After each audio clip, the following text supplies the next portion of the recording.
In the heliocentric model of the cosmos, the Moon revolves around the Earth 13 times per year, traveling at 2,288 miles per hour, while the Earth revolves around the Sun once per year, traveling at 67,000 miles per hour. The following model and animation illustrate how this is supposed to occur. As you can see, since the Moon is revolving around the Earth, which itself is revolving around the Sun, in order to maintain its regular orbit, the Moon would have to be constantly and drastically changing its speed in ways completely unaccounted for by the model. In the outer part of its orbit, the Moon would have to speed up 67,000 miles per hour, in addition to its regular speed of 2,288 miles per hour, just to keep up with the Earth.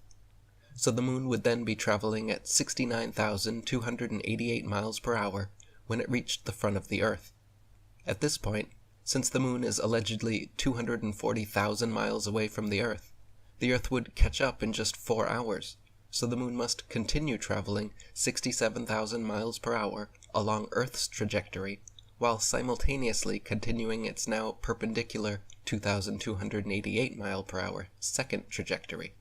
Then, as it turns to reach the inner part of its orbit, the Moon must now slow back down to its original speed, allowing the Earth to pass by. Lastly, as it passes behind the Earth, the Moon must once again quickly accelerate back up to nearly 70,000 miles per hour before getting left in the dust. In addition to all of this, the Sun itself is allegedly orbiting the Milky Way galaxy at 448,000 miles per hour, further compounding the problems and calculations of the heliocentric model. If this were true, then the Earth, Moon, and other planets would all have yet another set of ridiculous and impossible corkscrewing accelerations and decelerations necessary just to keep up with the Sun.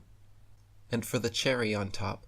all of these calculations have been assuming perfectly circular orbits,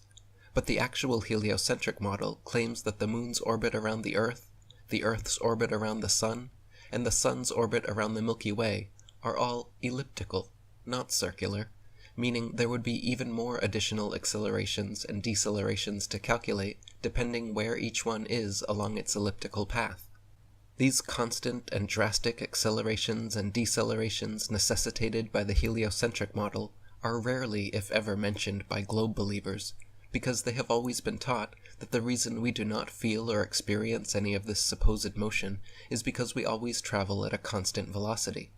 In their own model, however, due to their elliptical orbits and revolving around other revolving bodies, the Moon, Sun, Earth, and other planets could not maintain constant velocities, and would instead be regularly accelerating and decelerating.